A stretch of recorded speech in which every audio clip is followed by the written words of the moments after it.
কি জানো তো, আমি কখনো কারো প্রিয় বন্ধু হয়ে উঠতে পারিনি। আমি কখনো উঁচু গলায় বলতে পারিনি যে আমি ওর বেস্ট ফ্রেন্ড। কারণ আমার বেস্ট ফ্রেন্ডের আলাদা আলাদা বেস্ট ফ্রেন্ড রয়েছে।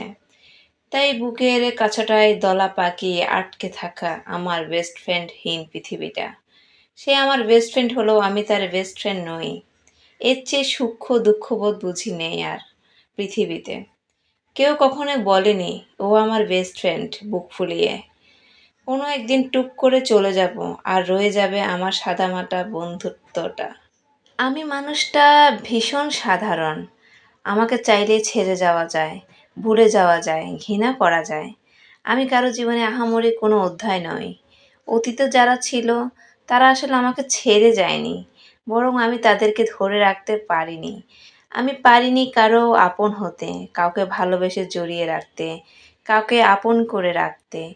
আমি সব হারিয়েছি, সব হারিয়ে গিয়েছে। হয়তো সব হারাবো নিতান্তই। আমিও হারিয়ে যাব একদিন।